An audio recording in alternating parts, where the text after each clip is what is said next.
ডিমের তরকারির জন্য তেল গরম হয়ে গেছে। এবার দুটো ডিম করবো, তো আলুও দেবো না, মাখা মাখা করবো। জিরে দিয়েছি, আপনারা তেজপাতা কথা দিতেই পারেন, আমি দেবো না। ঠিক আছে, এর মধ্যে টমেটো, কাঁচা লঙ্কা, পেঁয়াজ, রসুন, আদা, টমেটো, কাঁচা লঙ্কা। ঠিক আছে,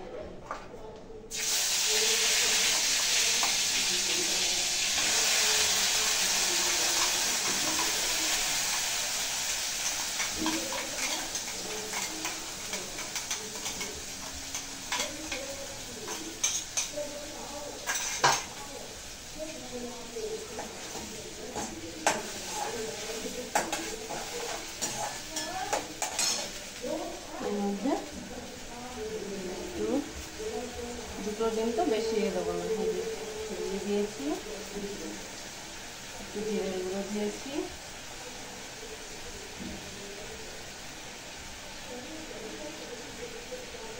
আর একটু গরম মশলা দেবো, আর একটু পরে নামানোর সময় গরম মশলাটা দেবো। ঠিক আছে, আর লবণ দিচ্ছি।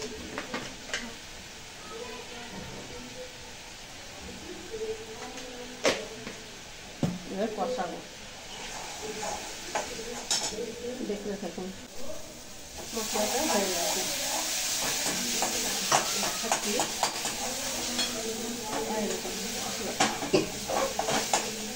দেখতে জল দেবো হালকা।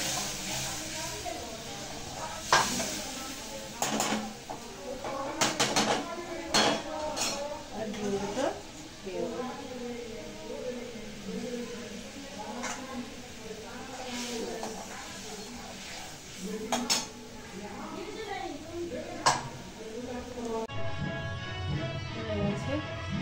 ডিমের তরকারিটা একদম গাঢ় গাঢ়। ঠিক আছে,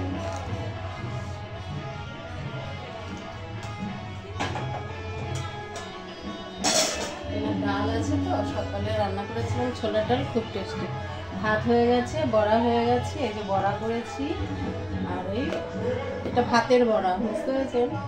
রেসিপিটি আমি দেখিয়েছি আলাদা। ব্যাস, তাহলে এখনকার মতো রাখছি। ভালো লাগলে রোজকার রান্না দেখাই, যদি ভালো লাগে তাহলে লাইক করে শেয়ার করবেন।